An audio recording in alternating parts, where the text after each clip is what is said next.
Jangan berani mati kalau nggak bawa cinta sama Nabi. Soalnya kalau nggak bawa cinta sama Nabi, bawa apa coba? Bawa apa kira-kira? Saya bawa sholat ustazah. Sholat yang mana? Yang sambil sholat semua pikiran-pikiranmu tetap jalan. Yang sambil sholat hati kadang masih bisa ghibahin orang. Apakah jenis sholat semacam itu yang akan kamu bawa sebagai bekal menuju kematian? Kita mah sholat aja bu. Jangan ditinggal juga sholatnya. Akan tetapi layakkah ia sebagai bekal untuk kamu menuju kepada negeri akhirat, selamat dari murka dan berhasil masuk ke dalam surga? Saya rasa sholat kita masih jauh untuk menjadi sholat yang layak membuat kita menerima balasan sebesar itu. Mau bawa apa ke akhirat? Bawa sedekah. Seberapa banyak sedekahmu? Sudahkah ada di antara kita yang mampu bersedekah dengan setengah harta yang dia punya? Adakah di antara kita yang sudah berani bersedekah dengan seperempat harta yang dia punya, atau bahkan sekedar 10% harta yang dia punya? Bukankah lebih mudah bagi kita itu selama ini untuk membawa harta kita ke pasar, duit kita, kemudian kita belanjakan daripada kita sedekahkan? Bukankah yang kita rasakan selama ini, uang 100.000 kalau dibawa pergi ke mall rasanya dikit banget, tapi begitu mau dimasukkan ke dalam kotak sumbangan rasanya jadi kayak gede banget, bukan begitu? Assalamualaikum warahmatullahi wabarakatuh.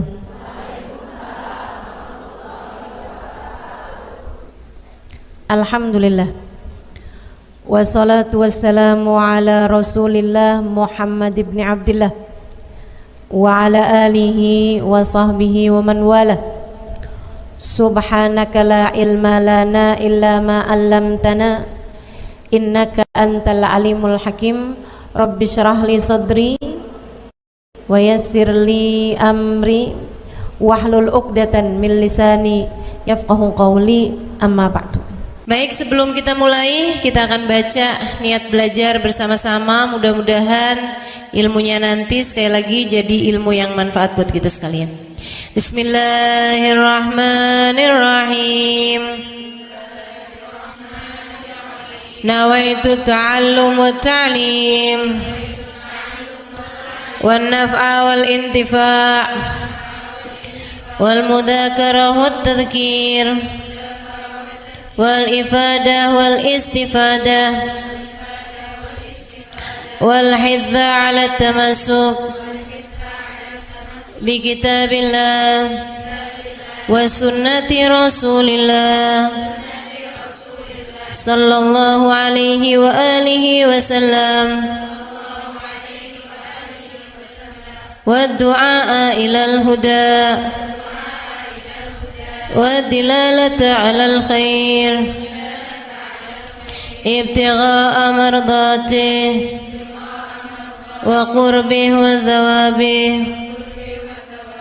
wa husnil khatimah ma'al lutfi wal afiyah wa salahil aqibah bi rahmatika ya arhamar rahimin. La hadratin Nabi Muhammad sallallahu alaihi wasallam wa alihi washabihi azwaji wa dzurriyyati wa ahli baiti wasallim wa jamil anbiya wal mursalin wal ulul ajma'in.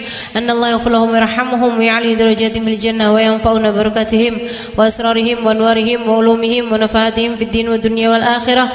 Al-Fatihah, baca bersama-sama. A'udzu billahi minasy syaithanir rajim. Bismillahirrahmanirrahim.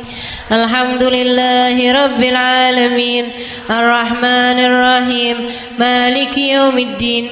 Iyyaka na'budu wa iyyaka nasta'in.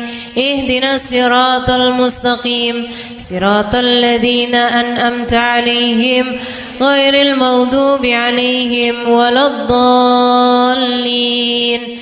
Amin. Taqabbalallahu minna wa minkum, taqabbal ya karim.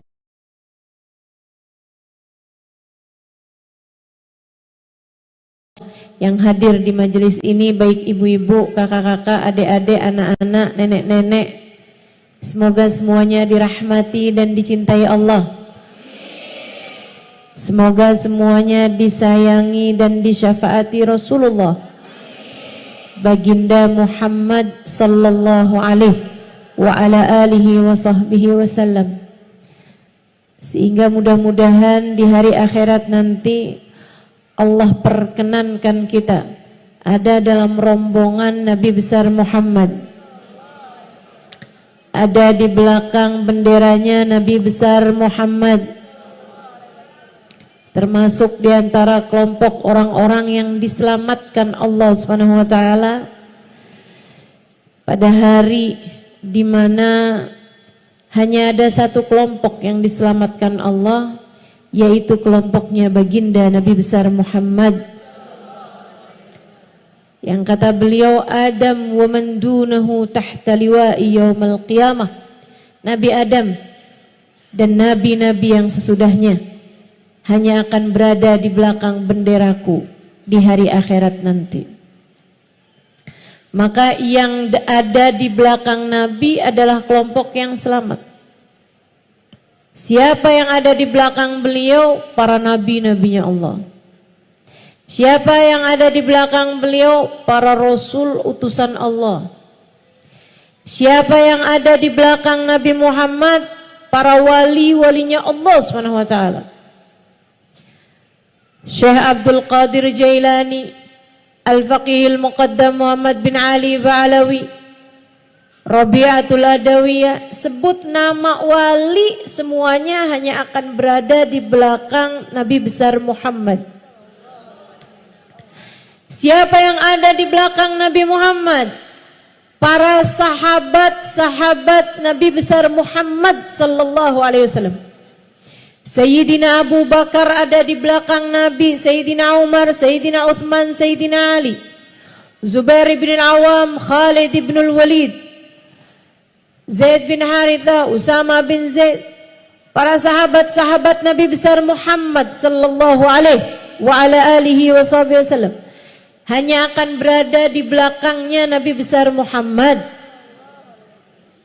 Siapa yang ada di belakang Nabi Muhammad? Alun Nabi sallallahu alaihi wasallam, keluarga Nabi sallallahu alaihi wasallam.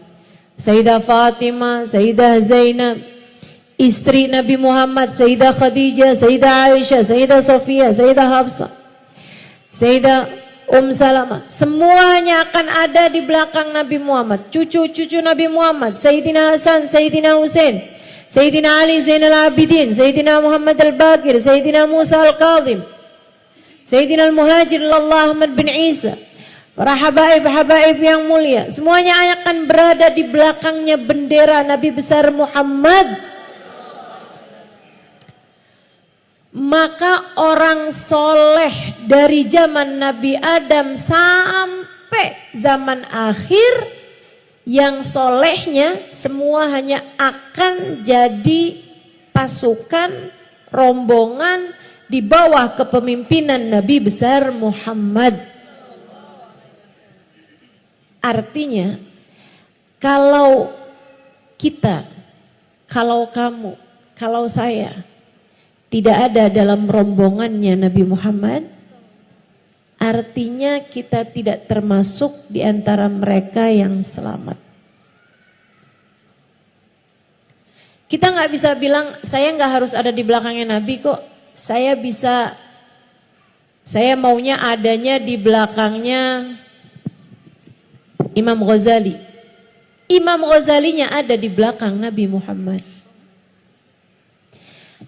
Artinya kalau kamu tidak mau ada di belakang Nabi Muhammad, kamu adanya di belakang Fir'aun, adanya di belakang Abu Lahab, adanya di belakang Abu Jahal, adanya di belakang Namrud, Haman, adanya ikutan sama pasukannya Iblis Al-La'in. Saudaraku sekalian saya muliakan, cuman ada dua kelompok. Kelompok yang selamat ada di belakang Nabi Muhammad, kelompok yang tidak selamat ada di belakang orang-orang yang dimurka oleh Allah Subhanahu wa taala, yang Allah sebut dengan siratal ladzina an'amta alaihim, kelompoknya Nabi Muhammad, maghdubi alaihim waladdallin, kelompok-kelompok yang tidak berada di belakangnya Nabi besar Muhammad. Semoga kita semua, anak-anak kita, cucu-cucu kita, orang tua kita, suami kita, semua orang-orang yang kita sayangi, semuanya tidak terhalang dari berada dalam rombongan Nabi besar Muhammad. Ustazah, memangnya muat semuanya tuh, muat semuanya, sampai ke anak-anak cucu kita semuanya muat untuk ada dalam rombongannya Nabi Muhammad. Cuman ada yang di depan, ada yang di tengah, ada yang di belakang gitu. Biar kata di belakang nggak apa-apa deh, yang penting masuk gitu. Serius sekalian, kenapa gitu? Sebab Nabi Muhammad adalah manusia yang terindah, manusia paling tercinta di sisi Allah, manusia yang Allah Subhanahu wa ta'ala jadikan sebagai pemimpin seluruh umat manusia dari dunia hingga kelak di hari akhirat. Sangat indah. Kayak apa sih nih? Biar kita cinta menabi, biar kalau kita cinta di akhirat, semoga kita semua ada di belakang Nabi Muhammad. Seperti apa keindahan Nabi Muhammad? Sebab ada istilah tak kenal maka tak sayang. Kita meminta kepada Allah Subhanahu wa taala, semoga Allah jadikan hati kita semakin hari semakin sayang sama Nabi Muhammad. Semakin hari semakin cinta sama Nabi Muhammad. Semakin hari semakin rindu kepada Nabi besar Muhammad. Semakin hari semakin dekat dengan baginda Nabi besar Muhammad. Sehingga mudah-mudahan di dunia kita hidup dengan mengikuti jalannya. Di akhirat nanti kita pun akan ada dalam rombongan beliau insyaallah. Amin ya rabbal alamin. Alangkah indahnya dirimu, wahai baginda Nabi besar Muhammad sallallahu alaihi wasallam. Pengen kenal, pengen tahu nabinya. Yuk, dengerin saya mau cerita tentang Nabi Muhammad.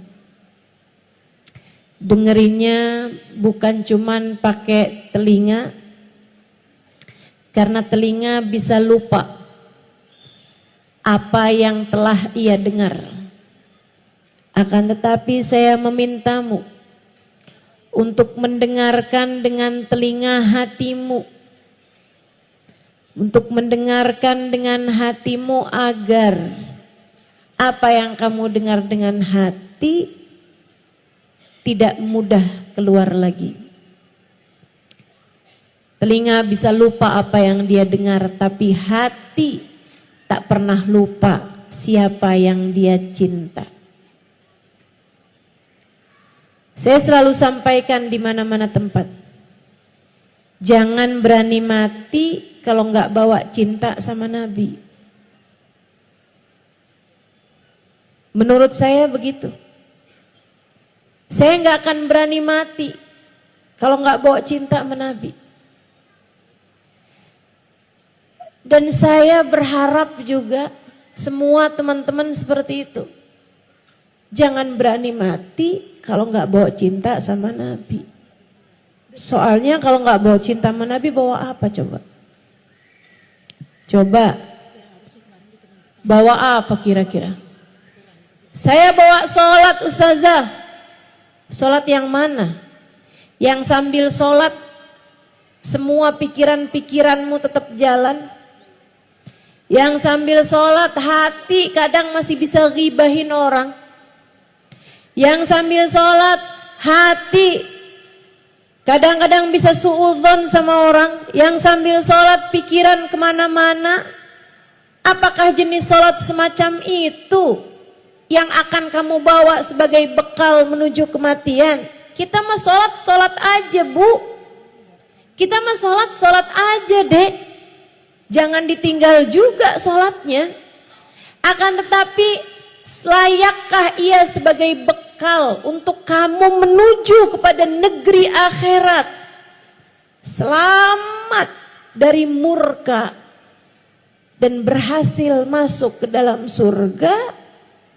Saya rasa solat kita masih jauh untuk menjadi solat yang layak membuat kita menerima balasan sebesar itu. Mau bawa apa ke akhirat? Bawa sedekah. Seberapa banyak sedekahmu? Sudahkah ada di antara kita yang mampu bersedekah dengan setengah harta yang dia punya? Adakah di antara kita yang sudah berani bersedekah dengan 1/4 harta yang dia punya, atau bahkan sekedar 10% harta yang dia punya? Bukankah lebih mudah bagi kita itu selama ini untuk membawa harta kita ke pasar, duit kita, kemudian kita belanjakan daripada kita sedekahkan? Bukankah yang kita rasakan selama ini, uang 100.000 kalau dibawa pergi ke mall rasanya dikit banget, tapi begitu mau dimasukkan ke dalam kotak sumbangan rasanya jadi kayak gede banget, bukan begitu? Saudaraku sekalian yang saya muliakan, mau pulang bawa apa? Bawa sedekah, saya rasa belum layak. Saya adalah istri yang solehah, saya akan boleh masuk surga dari pintu manapun yang saya inginkan sesuai dengan janji Nabi Muhammad. Betul. Nabinya berjanji seperti itu, iya. Tapi sesolehah apakah dirimu itu terhadap suamimu? Pernah nggak suami manggil, kamu masih sibuk pegang handphone? Iya. Betapa seringnya kita selama ini menyia-nyiakan suami kita. Saya sih belum berani bawa apa-apa buat mati. Satu-satunya harapan saya, satu-satunya andalan saya, satu-satunya tabungan saya, satu-satunya simpanan saya adalah baginda Nabi besar Muhammad, yang dalam keadaan apapun selalu berkata, ummati, ummati, ummati. Yang dalam keadaan seganas apapun, sedahsyat apapun, se-ekstrim apapun, Nabi tak pernah lupa kepada kita umatnya. Kita hanya perlu memastikan bahwasanya saat kita mati nanti ada cinta di hati kita kepadanya. Kita bawa masuk ke dalam alam kubur kita. Kita bawa masuk untuk perpisahan kita dengan dunia yang fana ini. Saudaraku sekalian saya muliakan, kita pengen tahu nih nabinya kayak apa. Biar gede cinta kita kepadanya. Biar semakin besar sayang kita padanya. Saudaraku sekalian, katanya sahibul maulid ad-dibai, kana sallallahu alaihi wasallam ahsanan nasi khalqan wa khuluqa wa ahdahum ilal haqqi sabqa. Nabi Muhammad sallallahu alaihi wasallam adalah manusia yang paling indah, paling cakep. Apanya? Khalqan, penciptaannya, fisiknya, zahirnya, wa khuluqan, dan akhlaknya, kepribadiannya, karakternya, hatinya, zahir, batin, semuanya paling indah, paling cakep. Apanya? Mukanya paling cakep, badannya paling cakep, bentuk tubuhnya paling cakep, akhlaknya juga paling cakep, senyumnya paling cakep, tatapan indahnya paling cakep. Semuanya cakep. Sallallahu alaihi wa ala alihi wa sahbihi sallam. Katanya Sayyidina Sayyidina Hasan bin Thabit alaihi ridwanullah, seorang pujangga Arab. Beliau mengatakan tentang Nabi Muhammad, wa ahsanu minka lam tara qattu ainu wa ajmal minka lam talidin nisa'u wa ajmalu minka lam tara qattu ainu wa ahsanu minka lam talidin nisa'u. Kata beliau, yang lebih cakep darimu wahai Nabi, mustahil ada mata manusia siapapun yang pernah memandangnya. Tak akan pernah ada mata memandang wajah lebih indah daripada wajahnya Nabi besar Muhammad. Wa ahsan minka, yang lebih baik darimu wahai Nabi, lam talidin nisa'u, tidak akan pernah dilahirkan seorang wanita. Khuliqta mubarra'an min kulli aibin ka'annaka qad khuliqta kama tasha'u. Engkau wahai Nabi terlahir tanpa cela. Engkau wahai Nabi terlahir tanpa ada kurangnya. Engkau wahai Nabi Muhammad terlahir tanpa memiliki aib. Ka'annaka qad khuliqta kama tasha'u, seolah-olah engkau lahir sesuai dengan pintamu. Kalau ada orang sebelum lahir boleh pesan dulu. Kamu misalnya sebelum lahir nih, kamu ditanya duluan, kamu pengen mata kayak gimana? Pengen hidung kayak gimana? Pengen mulut kayak gimana? Pengen badan kayak gimana? Itu yang akan lahir yang seperti Nabi Muhammad sallallahu alaihi wasallam. Kayak boleh dapat pesen gitu. Nabi kita Muhammad alaihi wasallam, keindahan beliau. Nabi Muhammad kulitnya putih. Bukan putih kayak putih pucat gitu, bukan. Putih kemerahan.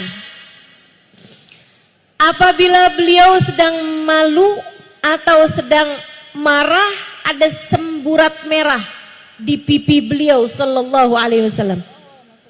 Merona merah pipi beliau sallallahu alaihi wa ala alihi wasallam.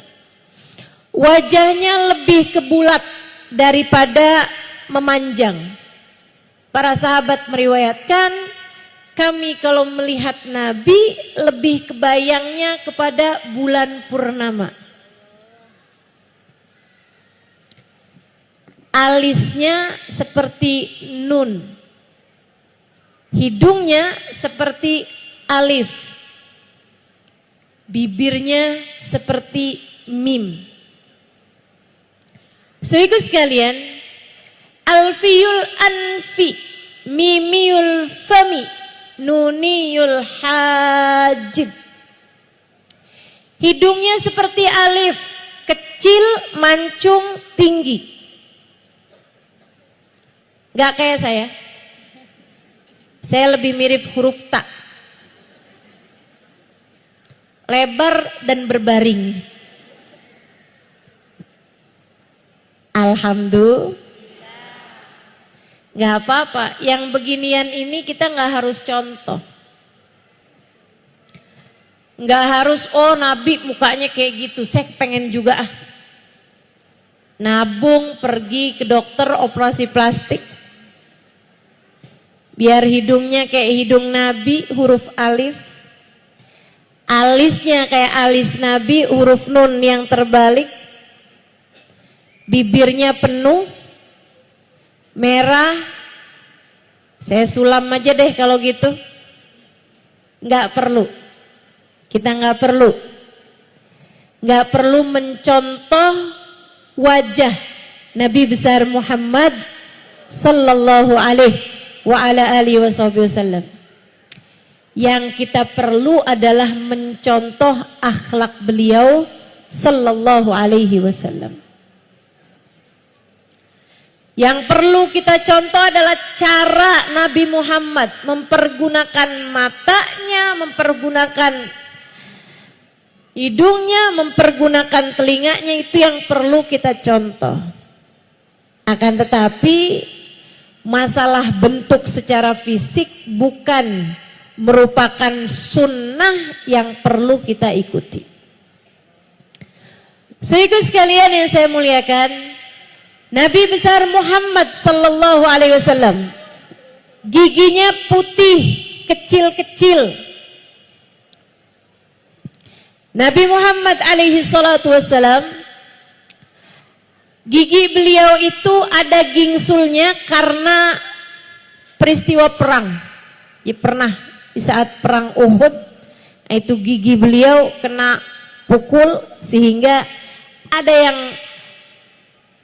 jatuh giginya dan juga ada yang giginya jadi gingsul. Alaihi salatu wassalam. Nabi kita Muhammad sallallahu alaihi wa alihi wasallam, bulu matanya lentik. Rambut beliau ikal, tidak lurus, tidak juga keriting. Sampai dengan beliau wafat di usia 63 tahun, hanya ada beberapa lembar rambut putih di rambut beliau, sisanya semuanya hitam. Nabi Muhammad matanya jernih, hitam-hitamnya sangat hitam, putih-putihnya sangat putih. Mata beliau sampai dengan tuanya tidak ada urat-urat di matanya, tetap bening seperti bayi baru dilahirkan. Nabi kita Muhammad alaihi salam tangannya berisi. Sahabat meriwayatkan, saya pernah kepegang segala macam kain-kain yang lembut-lembut, bahkan sutra. Akan tetapi saya tidak pernah menyentuh sesuatu yang lebih lembut daripada kulit Nabi besar Muhammad sallallahu alaihi wasallam. Saudara sekalian saya muliakan, Nabi Muhammad jalannya tegap. Beliau tidak sangat tinggi, tidak pendek tentu saja. Nabi Muhammad tidak besar, gemuk, tidak juga kurus tentu saja. Nabi Muhammad proporsional, akan tetapi meskipun beliau bukan yang paling tinggi, dimanapun saja beliau berada bersama dengan para sahabat-sahabatnya, selalu yang terlihat lebih dulu adalah wajah indah Nabi besar Muhammad sallallahu alaihi wasallam. Jadi mau lagi kumpul berapa ribu orang juga, ada di antara mereka yang tinggi-tinggi juga, mata tuh kalau udah ada kumpulan, ada nabinya, pasti yang kelihatan duluan adalah Nabi besar Muhammad. Idza jalasa fi majlisihi baina ashabihi ka'annahul qamar bainal anjumiz zuhur. Nabi kalau sedang kumpul bersama dengan para sahabat-sahabatnya seperti purnama di antara bintang gemintang di angkasa di kala malam. Kalau lagi ada purnama, bintang-bintang di sekitarnya kelihatan, tapi kecil-kecil. Cahaya paling terang adalah cahayanya Nabi besar Muhammad. Mudah-mudahan Allah izinkan mata kita meski penuh dosa ini untuk suatu hari nanti dapat memandang wajah indah Nabi besar Muhammad sallallahu alaihi wa alihi wasallam insyaallah. Amin ya rabbal alamin. Para sahabat meriwayatkan, faqad ra'ayna wa ma ra'ayna ajmal wa abha wa akthar ibtisaman min Rasulillah sallallahu alaihi wasallam. Kami udah lihat banyak orang, udah ketemu banyak orang. Kami tidak pernah melihat seseorang dengan senyum lebih indah, dengan senyum lebih menawan, dan dengan senyum lebih banyak daripada baginda Nabi besar Muhammad. Ma tahaddatsa bihaditsin illa wattabassam. Tidaklah Nabi mengucapkan satu ucapan, melainkan ucapannya selalu diiringi dengan senyuman. Nabi itu ketemu sama siapa aja, senyuman duluan tersungging dari wajah indah beliau. Ini bisa kita contoh. Yang ini bisa kita contoh. Bu, kalau ketemu anak senyum napa? Anak tuh kangen loh disenyumin sama ibunya. Biar kalau kamu gak ada nanti, anak setiap ingat kamu kebayang senyummu. Jangan sampai kamu meninggal dunia, anak kalau ngebayangin kamu lagi marah mulu. Gak enak dikenang sebagai tukang marah-marah. Alangkah indahnya kalau kita dikenang sebagai seseorang yang senantiasa tersenyum ketika berjumpa dengan siapapun. Para istri, belajar senyum di hadapan suami. Kamu kok aneh, suamimu seneng sama perempuan lain, sementara kamu tiap ketemu sama suami gak pernah senyum? Suami mana yang seneng dicemberutin? Atau nih, kamu senyumnya hanya pada tanggal-tanggal tertentu. Kalau tanggal tua suka rada susah disuruh senyumnya. Yuk belajar dari Nabi besar Muhammad sallallahu alaihi wasallam, selalu tersenyum pada siapapun. Bahkan kepada anak-anak, bahkan kepada nenek-nenek, bahkan kepada orang-orang tua, kepada siapapun. Bahkan kepada pendosa, bahkan kepada orang kafir yang menyakiti beliau. Senyum beliau tak pernah hilang, teman-teman saudaraku sekalian.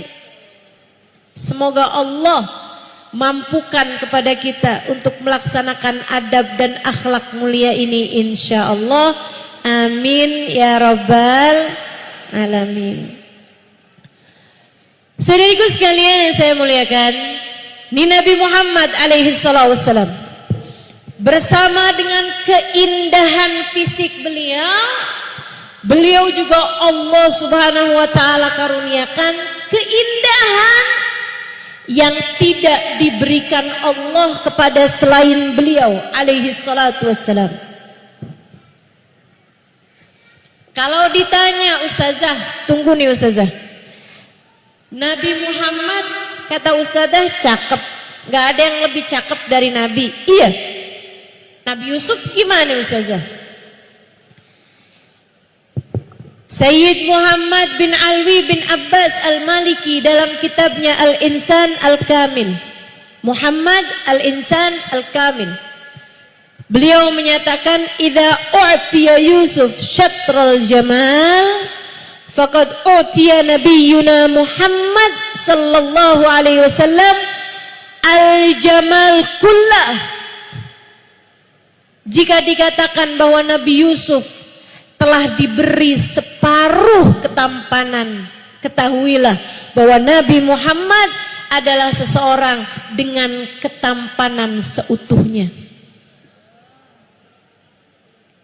Nabi Yusuf setengah, Nabi Muhammad full. Tapi kok nggak pernah ada perempuan potong-potong tangan ketika berjumpa dengan Nabi Muhammad? Sementara ceritanya Nabi Yusuf kan begitu. Perempuan-perempuan, temannya, istrinya Imril Aziz, temannya Zulaikha, begitu ngelihat Nabi Yusuf, pada potongin tangannya ketika mereka mengupas buah-buah apel, sampai nggak terasa tangannya menjadi berdarah-darah.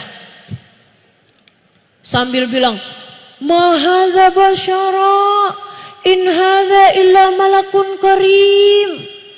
Wah, Yusuf nih bukan orang pasti nih, cakep bener. Pastilah dia malaikat-malaikat yang mulia. Saudaraku sekalian, Nabi Muhammad nggak pernah ada ceritanya perempuan ketemu Nabi Muhammad, wah ini bukan orang, nggak ada. Sampai nonjok-nonjok pipi gitu kan, sampai potong-potong tangan, nggak ada. Kenapa begitu? Para ulama menjelaskan, sebab Nabi Yusuf diberi ketampanan lebih besar daripada cahayanya. Sementara Nabi Muhammad diberi cahaya lebih besar daripada ketampanan beliau. Cahaya itulah yang membuat perempuan-perempuan lebih memilih mengiris-ngiris hatinya daripada mengiris-ngiris tangannya karena kagum dan cinta. Cahaya itulah yang membuat para sahabat yang melihat Nabi Muhammad lebih memilih untuk menundukkan kepala tatkala mata mereka sudah semakin dekat dengan Nabi besar Muhammad sallallahu alaihi wasallam. Hingga banyak di antara mereka yang bertanya kepada Sayyidah Aisyah, "Ya Ummul Mukminin, kaifa biki wan Nabi sallallahu alaihi wasallam fi baitukum?" Bagaimanakah keadaanmu bersama dengan Nabi saat Nabi Muhammad sedang ada di dalam rumah kalian? Wahai Sayyidah Aisyah, kalian kalau ada di rumah Nabi itu kayak gimana? Sayyidah Aisyah mengatakan, "Innahu ka ahadikum yukallimuna wa nukallimuh wa yudahikuna wa nudahikuh wa yara annahu idza adzana muadzin qama min bainina ka'annahu la ya'rifuna wa la na'rifuh." Para sahabat bertanya, bagaimana dirimu ketika Nabi ada di rumah kalian? Karena kami kalau di hadapan Nabi Muhammad ka'anna ala ru'usina thair, kayak ada burung di atas kepala kami. Kami takut burungnya terbang kalau kami mengangkat kepala, sehingga kami pasti akan memilih menundukkan kepala kami di hadapan kewibawaan dan cahaya Nabi besar Muhammad. Sayyidah Aisyah menjawab, Nabi sama saja dengan seseorang di antara kalian. Di rumah Nabi mengajak kami bicara, kami pun mengobrol dengan Nabi Muhammad. Kami mengajak beliau bercanda, beliau pun juga seperti itu mengajak kami bercanda. Hanya bedanya apabila terdengar suara adzan, Nabi akan segera berdiri dari antara kami seolah-olah beliau tidak mengenal kami dan kami tidak mengenal beliau. Udah urusan sama Allah, urusan sholat dah ditinggal semuanya sama Nabi besar Muhammad sallallahu alaihi wasallam. Ini juga ya, kalau ada orang bilang hidup tuh yang penting punya cinta sama Nabi, nggak usah sholat. Orang kalau udah punya cinta sama Nabi pasti dapat syafaat Nabi, nggak perlu sholat. Ini orang rada, teman-teman, Nabi lo yang ngajarin kita. Idza adzana muadzin qama min bainina ka'annahu la ya'rifuna wa la na'rifuh. Kata Sayyidah Aisyah, lagi bicara, lagi ngobrol, lagi enak-enak ngerjain apapun, makan atau apa, begitu kedengar suara adzan, Nabi akan segera berdiri seolah beliau tidak mengenal kami, seolah kami tidak mengenal beliau. Tidak ada orang lebih jaga syariat agama Allah daripada Nabi Muhammad. Dan itu yang diajarkan kepada kita, teman-teman saudaraku sekalian. Karenanya kita jalanin syariat agama Allah dengan menumpuk cinta pula, sambil menumpuk cinta di hati kita untuk kita bawa pulang ke negeri akhirat nanti. Cinta kepada baginda, manusia terindah yang pernah ada di atas muka bumi ini. Sallallahu alaihi wa ala alihi wasallam. Saudara sekalian yang saya muliakan, ini ketampanan Nabi.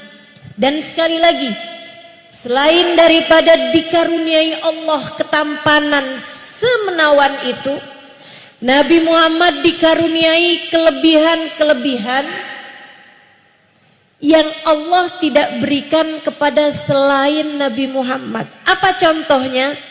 Tahukah kamu, Nabi Muhammad seumur hidupnya tidak pernah buang angin? Dek, Kak, Nek, Bu, mohon maaf, Nabi nggak pernah kentut seumur hidup, nggak pernah.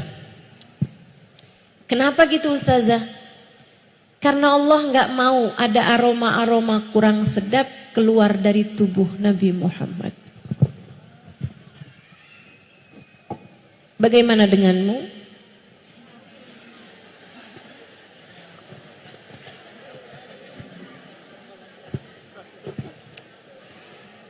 Jangan sok-sokan menganggap diri cakep.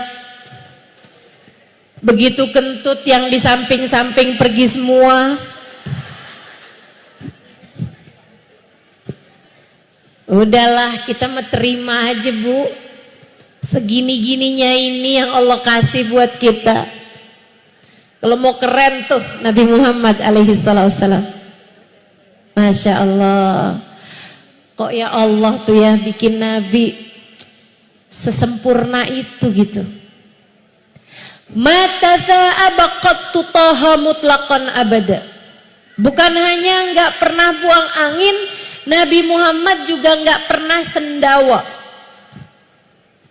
Nabi nggak pernah bersendawa. Habis makan? Itu kan kalau bersendawa tuh kalau habis makan pete aromanya. Kalau habis makan ikan asin, baunya luar biasa. Nabi Muhammad tidak pernah bersendawa. Teman-teman sekalian, Nabi Muhammad bersin iya. Makanya orang tuh kalau lagi bersin disunahkan untuk mengucapkan Alhamdulillah. Nabi juga tidak pernah menguap, mata sa'ab, nggak pernah nguap. Seumur hidup nggak pernah nguap. Karenanya nguap itu adalah sesuatu hal yang kurang baik. Kamu kalau terpaksa nguap, tutupin mulutnya. Kalau bisa tahanin nguapnya, mulutnya jangan terbuka. Biasanya kalau kita tahanin hidungnya yang jadi mengembang. Cobain. Cobain. Sunnahnya begitu tuh. Kalau nggak bisa ditahanin, mulutnya harus terbuka juga, tutup dengan punggung telapak tangan kiri. Punggung telapak tangan kirinya sendiri, jangan pinjem tangan orang.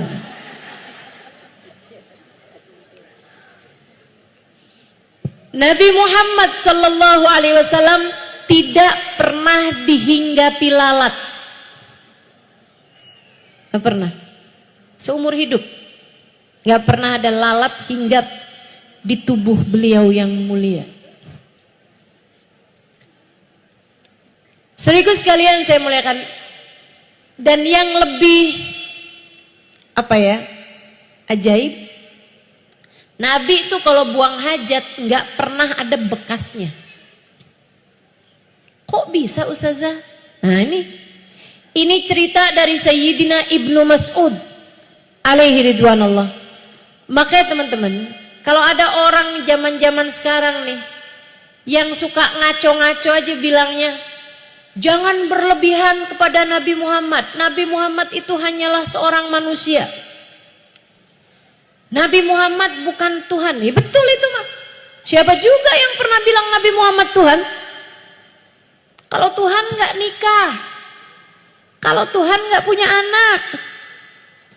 Sehingga sekalian saya muliakan, innahu basyarun lakal basyari, innahu kal yaqut bainal ahjari. Nabi Muhammad memang manusia, tapi tidak seperti manusia. Manusia mana yang seumur hidup nggak pernah nguap? Manusia mana yang seumur hidup, mohon maaf, nggak pernah buang angin? Ibu-ibu, teman-teman sekalian, manusia mana yang seumur hidup nggak bisa dihinggapi lalat? Nabi Muhammad memang manusia, akan tetapi tidak seperti manusia. Perumpamaannya kaliyakut bainal ahjari, seperti berlian di antara batu koral. Yang batu koral siapa? Kita.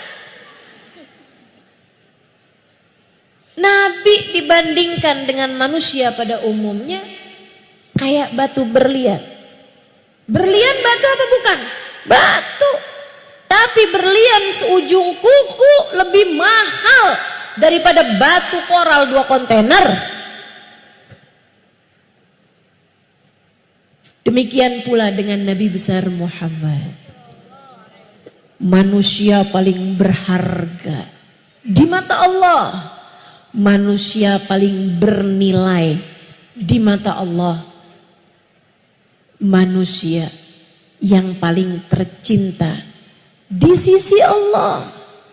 Manusia paling mahal dalam pandangan Allah.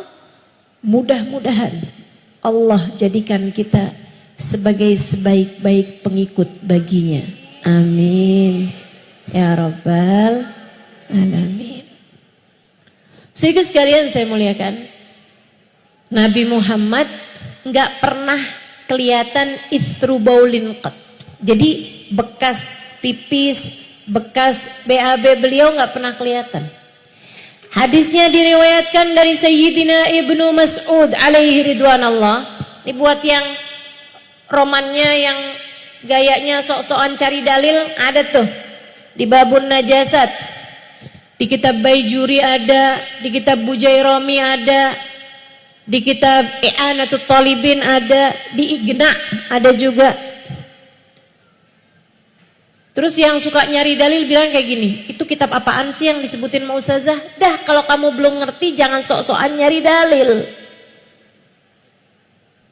Saudaraku sekalian yang saya muliakan, di dalam kitab-kitab tersebut diriwayatkan di bab tentang najasat, faslun ittafaqa jami'il ulama bi anna fudalatan nabi sallallahu alaihi wasallam tahirah. Seluruh ulama sepakat bahwasanya semua yang keluar dari tubuh Nabi Muhammad hukumnya suci. Sayyidina Ibnu Mas'ud meriwayatkan, Nabi tuh kalau habis pipis tanah seolah rebutan sama kotoran Nabi Muhammad. Kalau Nabi habis buang air, buang hajat, itu juga gitu. Langsung hilang. Yang suka nemenin Nabi untuk hajat-hajat yang seperti ini adalah Sayyidina Ibnu Mas'ud. Suka bawain air, bawain sendal gitu. Kalau dalam perjalanan Nabi Muhammad pengen buang hajat atau apa, Nabi maksudnya Nabi berhenti, yang lain suruh tetap jalan. Nabi hanya akan minta Ibnu Mas'ud buat mendampingi beliau. Katanya Ibnu Mas'ud, Nabi pasti akan mencari tempat yang tertutup untuk beliau buang hajat dan tidak akan buka auratnya kecuali sesudah sampai di tempatnya. Jangan sampai nih kita nih udah mau buang air atau apa gitu ya, kamar mandinya masih di sono, cincing-cincingnya dari jauh, angkat-angkat bajunya dari jauh, aurat kemana-mana. Tuh kelakuan siapa tuh? Sehingga sekalian saya muliakan, Nabi baru buka auratnya ketika sudah berada di tempat yang tertutup. Dia bilang Nabi, terus sahabat nanya, kamu akan siapkan buat istinjanya? Iya. Akan tetapi katanya Ibnu Mas'ud, saya nggak pernah lihat kotoran Nabi Muhammad. Kok bisa sih? Yang bersihin kotorannya Nabi sendiri. Ibnu Mas'ud enggak juga. Nabi enggak akan bersihin kotoran beliau sendiri. Saya pun juga enggak. Terus dibiarin gitu aja. Enggak pernah ada kotorannya. Kok bisa begitu?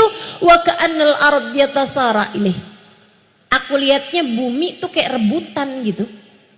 Jadi begitu keluar, keluar lagi, keren banget ya. Masya Allah, Masya Allah. Toilet yang Allah siapkan buat Nabi Muhammad. Gak ada yang bisa nyamain nih. Kau urusannya servis dari Allah Subhanahu Wa Taala langsung. Gak akan ada siapapun yang mampu menandinginya. Saudariku sekalian yang saya muliakan,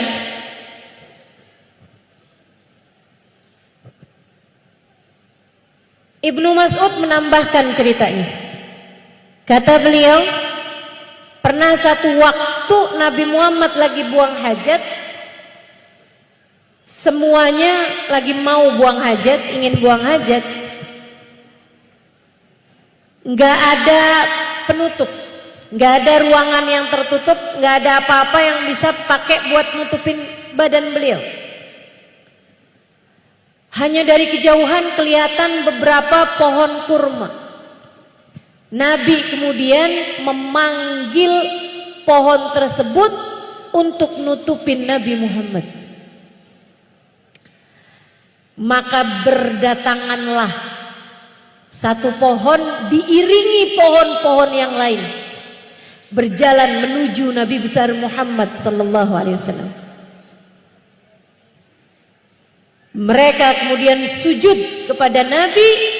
Nabi merintahkan mereka untuk menutupi badan beliau yang mulia karena beliau akan buang hajat.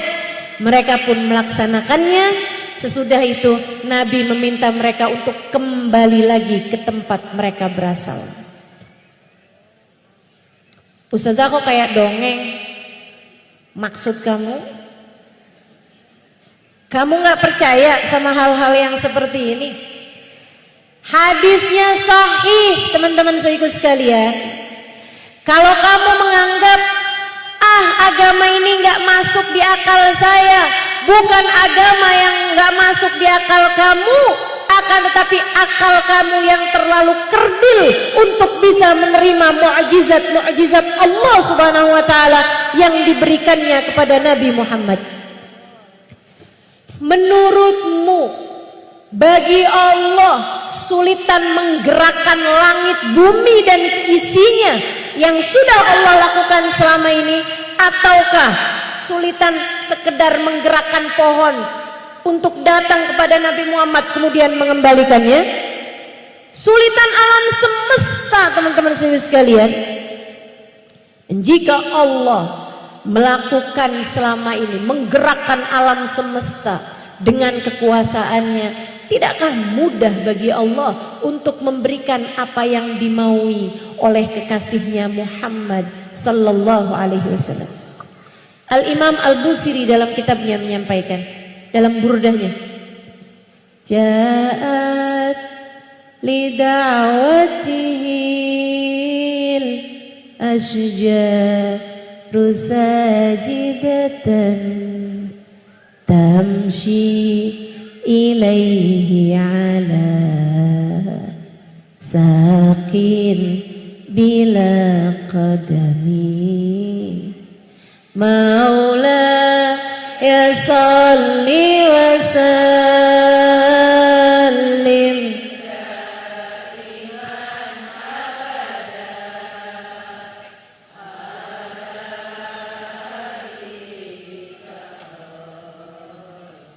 bil khalqi kulli. Kata beliau, ja'at li da'watihil asjar. Karena beliau memanggil, maka pohon-pohon tersebut datang. Tamshi ilaih, mereka berjalan menuju Nabi Muhammad. Ala sakin bila qadami, mereka jalan dengan kaki-kaki, akan tetapi tidak memiliki mata kaki, nggak punya kaki, nggak ada jari-jarinya tuh, nggak ada kakinya. Mereka berjalan dengan paha-paha ya, dengan betis-betis, akan tetapi tidak ada jari-jarinya, yang ada akar-akarnya nih, pohon. Sallallahu alaihi wa ala alihi wasallam. Teman-teman saya sekalian,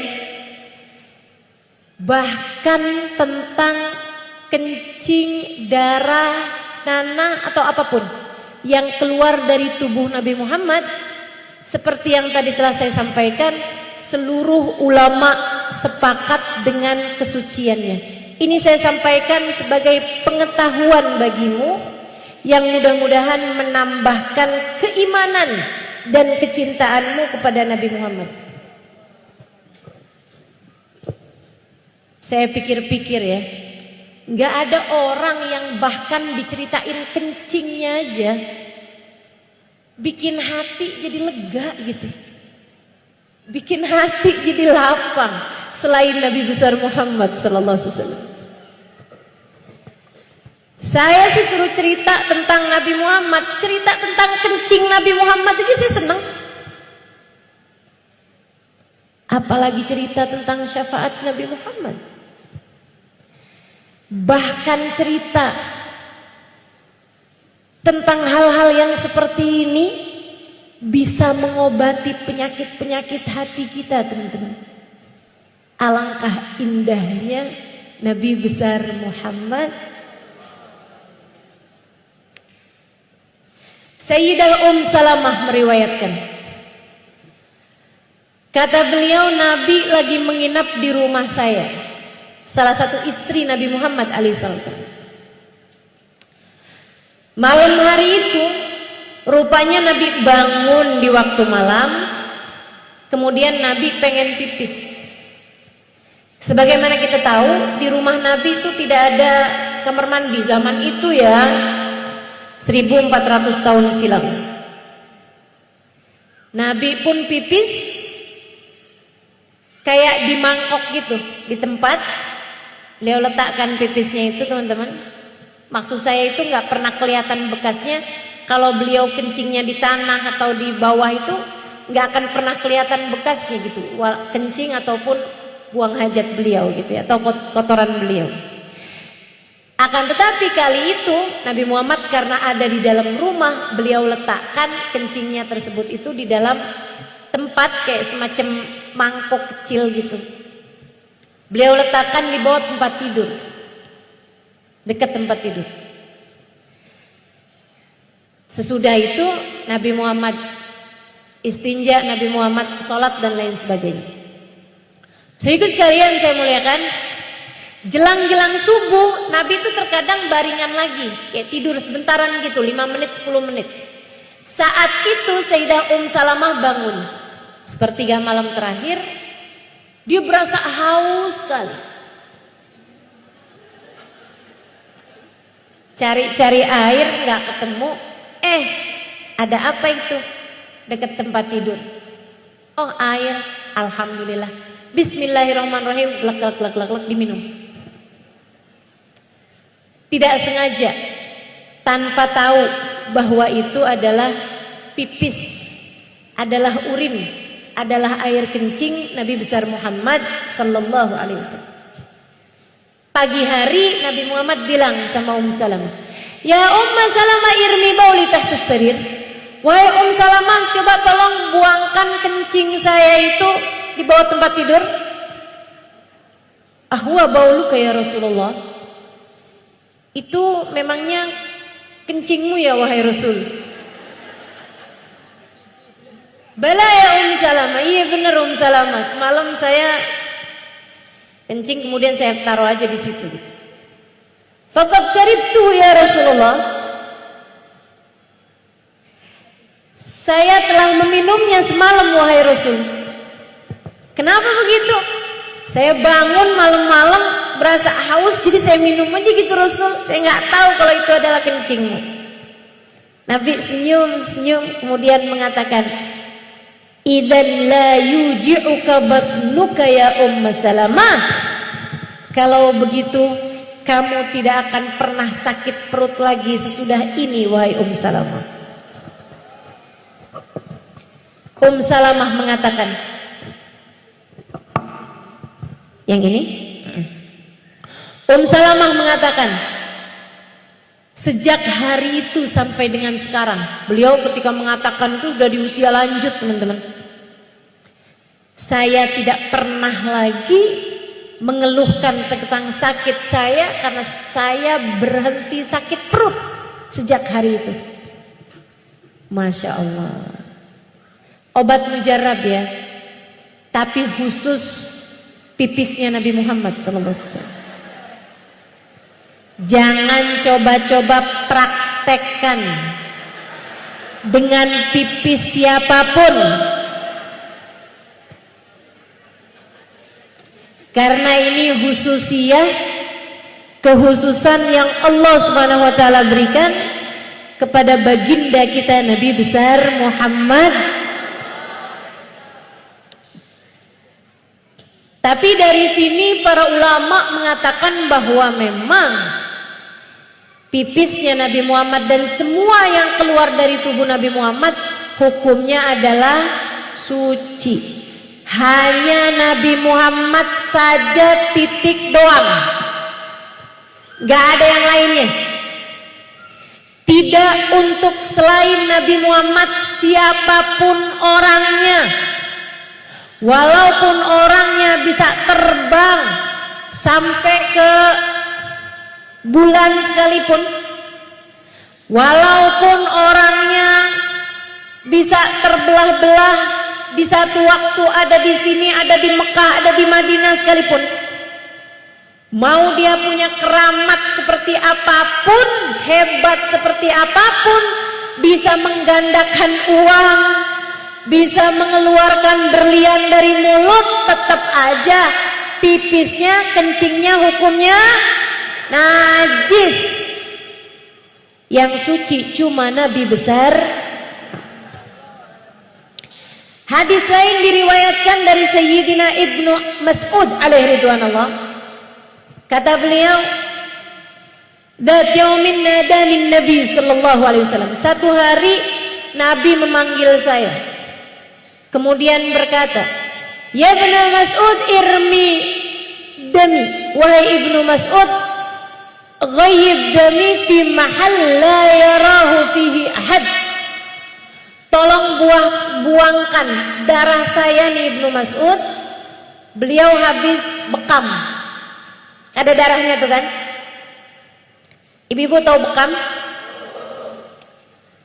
Yang suka dibawa anak-anak menuju sekolah, bekal itu bekal, bukan bekal. Bekam ya Bu, pengobatan itu ya Bu ya, dikeluarkan darahnya. Nabi habis bekam, darahnya ada di satu tempat, panggil Ibnu Mas'ud. Yang tadi saya ceritain, pelayan Nabi Muhammad, khadim Nabi Muhammad alaihissalam. Ibnu Mas'ud, tolong buangkan ini, ghayyibhu fi makan la yarahu fihi ahad. Tolong buangkan di tempat nggak ada siapapun bisa lihat darah saya, wahai Ibnu Mas'ud. Buangin di tempat yang nggak akan ada dilihat oleh siapapun. Lebih ya Rasulullah. Ibnu Mas'ud sambil jalan sambil mikir, di mana ya? Jalan terus sambil mikir, di mana ya? Aha, tahu saya. Beliau lihat-lihat kanan kiri nggak ada siapa-siapa, duduk di bawah sebatang pohon. Bismillahirrahmanirrahim, glek glek glek. Diminum sama Ibnu Mas'ud. Pulang, laporan sama Nabi. Ya Rasulullah, qad ghayyabtuhu fi makan la yarahu fihi ahad. Udah Rasul, udah saya buang wahai Rasulullah. Di tempat nggak akan ada siapapun bisa lihat wahai Rasulullah. Di perut dia siapa bisa lihat? Aina ghayyabtahu ya Ibnu Mas'ud? Memangnya di mana kamu buang segitu yakinnya kamu Ibnu Mas'ud? Ibnu Mas'ud senyum-senyum. La'allak syaribta. Kamu minum ya Ibnu Mas'ud. Ya Rasulullah, ma'arabtu bihi ila khair. Wahai Rasul, tujuan saya melakukannya baik. Dengerin dulu penjelasan saya Rasul. Niat saya baik. An yakuna lahmi wa dami yakhtalit bidamika ya Rasulullah. Agar darah daging saya bersambung bersatu dengan darahmu wahai Rasul. Agar ada darah daging saya bersatu dengan darahmu wahai Rasulullah. Agar ada darahmu mengalir dalam tubuh saya wahai Rasulullah. Nabi senyum, kemudian berkata, dari sini para sahabat, para ulama memutuskan tidak ada yang najis yang keluar dari tubuh Nabi Muhammad. Sebab Nabi nggak bilang itu najis, Ibnu Mas'ud nggak boleh, nggak gitu.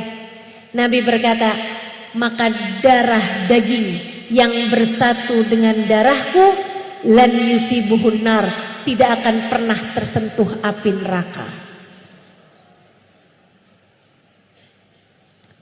Di mana kita nyarinya?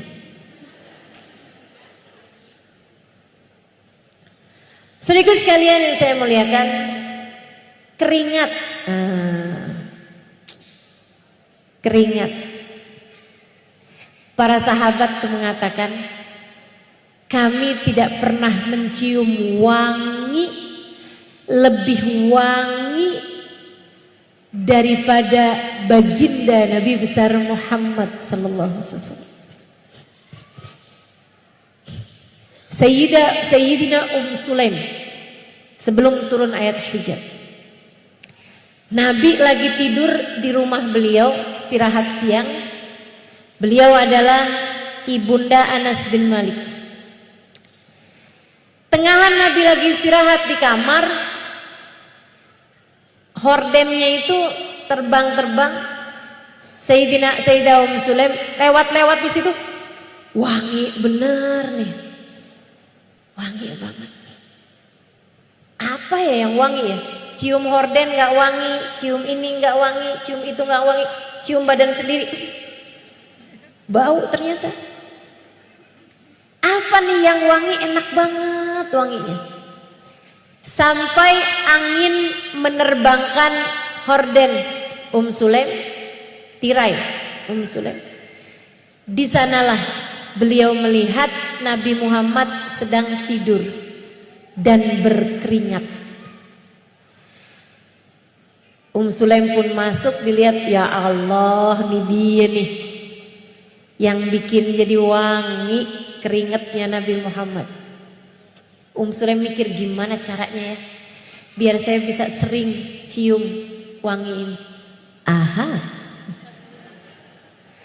Beliau pun masuk dalam, ngambil kain handuk kecil, dia usap keringat Nabi Muhammad alaihissalam tanpa menyentuh kulit beliau, lap aja gitu. Nabinya tentu bangun. Mana fa'alti ya Sulaim? Kamu ngapain Sulaim? Maaf Rasul. Saya lagi lewat di sini nih, wangi banget Rasulullah. Saya cari apa yang wangi Rasulullah? Ternyata itu adalah keringatmu wahai Rasul. Terus kamu ngapain? Saya ambil keringatmu wahai Rasul. Buat apa? Liutayyib bihi nafsi wa liutayyib bihi sibyan, buat saya pergi kondangan. Buat saya jadikan parfum buat diri saya, dan buat saya jadikan wangi-wangi buat anak-anak kecil saya wahai Rasulullah. Anak kecil kan kalau main suka bau matahari. Biar mereka wanginya enak wahai Rasulullah, saya sedikitan dah pokoknya. Masya Allah. Tentu hal ini juga tidak bisa dipraktekkan kepada siapapun. Lihat suaminya keringetan, aha. Gak usah ya. Nanti bukan dijadikan parfum, dijadikan sebagai zat pemusnah.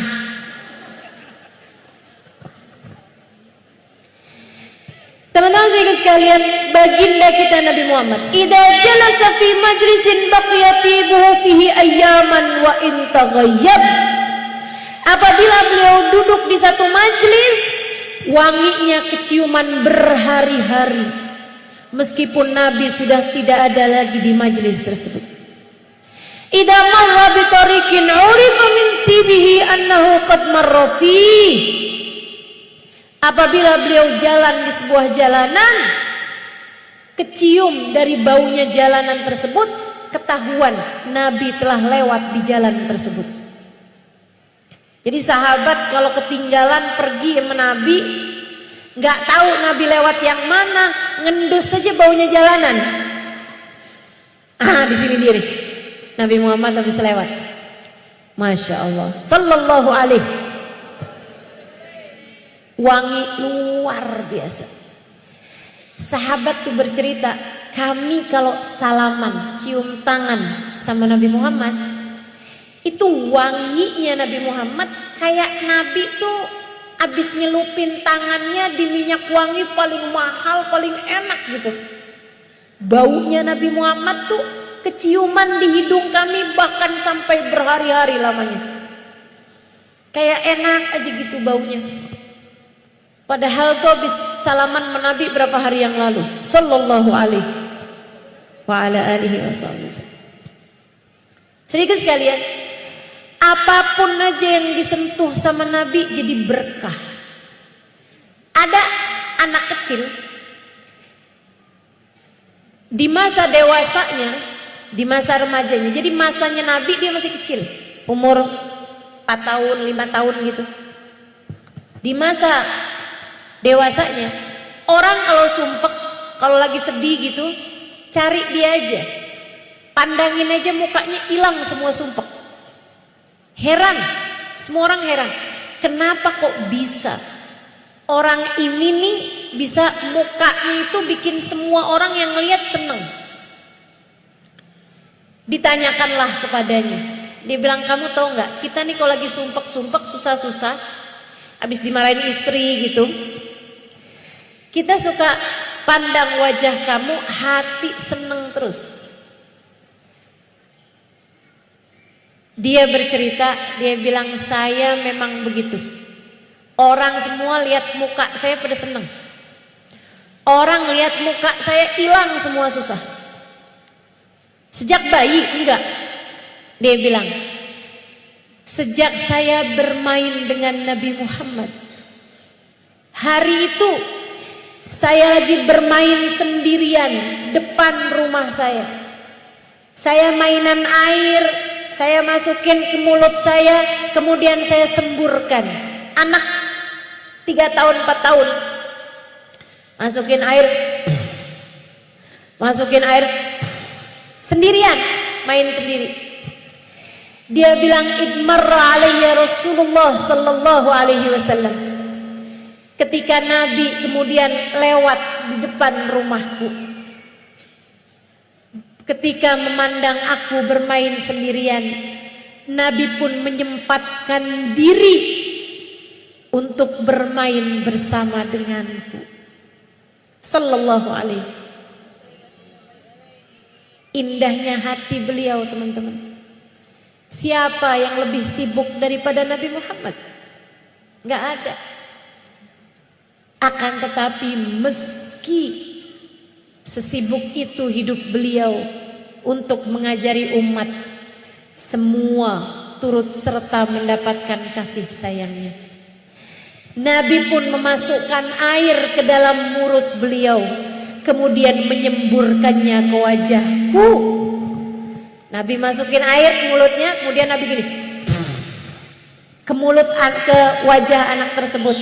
Sejak hari itu, siapapun memandang wajahku, hilang semua kesedihan dan kesumpekannya berkat air yang disemburkan Nabi Muhammad ke wajahku ini. Sallallahu alaihi wa ala alihi wa sahbihi. Baginda kita Nabi Muhammad alaihissalam. Indah zahir dan batinnya. Saudara sekalian yang saya muliakan, kalau kamu sudah saya ceritakan tentang indahnya Nabi Muhammad, ini baru sedikit, gak akan cukup waktu buat menceritakan tentang keindahan Nabi. Ini sampai maghrib, kalau dilanjut-lanjutin belum kelar nih.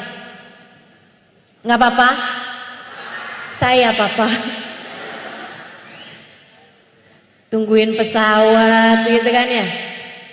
Teman-teman sekalian saya muliakan, kalau saya sudah menceritakan kepadamu keindahan ini, apa untungnya bagi kita? Kita umatnya nih dapat apa dari keindahan Nabi Muhammad? Kalau bagi saya, keindahan Nabi Muhammad, teman-teman, meski seingin apapun kita merasakannya, tak banyak yang tersisa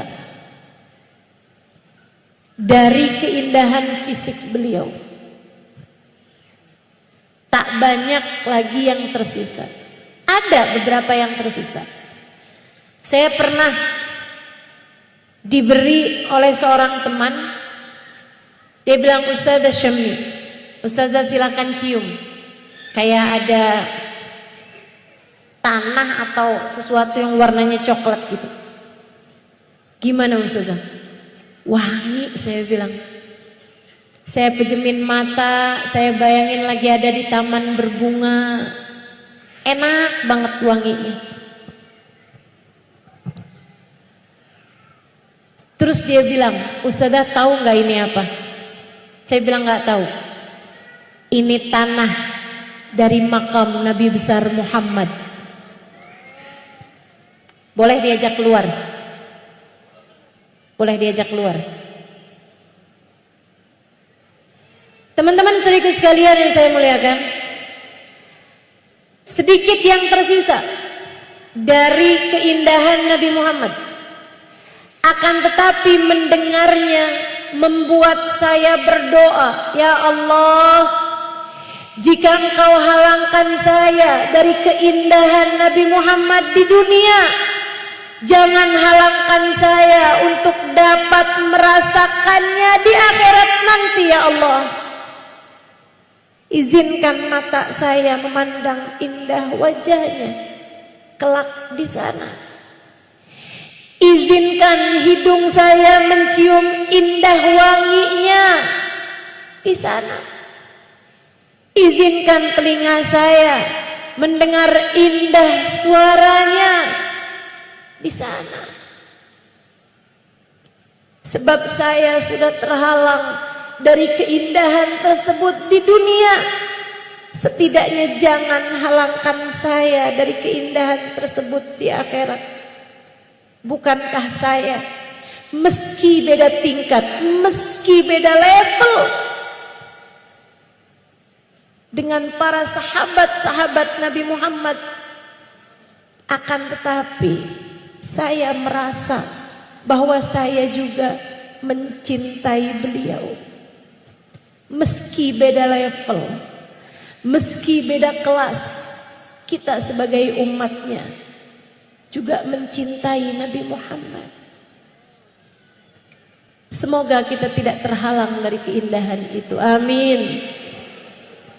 Semoga kita tidak terhalang dari keindahan Nabi Muhammad. Amin. Semoga Allah tidak menghalangkan kita dari memandang wajah indah Nabi Muhammad. Amin. Semoga Allah tidak menghalangkan kita dari mendengar indah suara Nabi Muhammad. Amin. Semoga Allah tidak menghalangkan hidung kita dari mencium wangi Nabi Muhammad. Amin. Semoga Allah tidak menghalangkan tangan kita untuk bisa bersalaman dan mencium tangan Nabi Muhammad, insyaallah. Amin ya rabbal alamin. Saudaraku sekalian, dan yang lebih utama lagi, Nabi Muhammad selain indah fisiknya, Nabi Muhammad indah hatinya.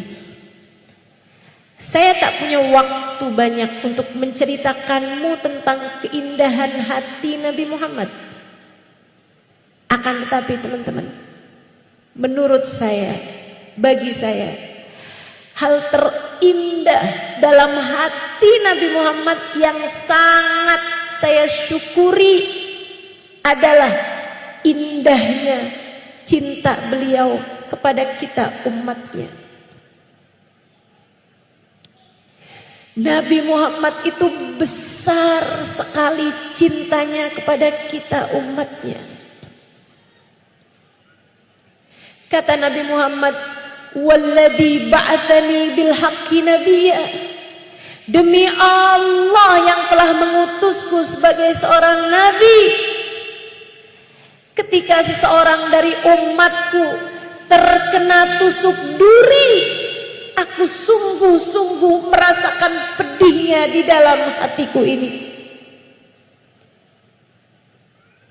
Ketika seseorang di antara kita tertimpa musibah, hal-hal yang menyedihkan, nabimu juga ikutan sedih bersama denganmu.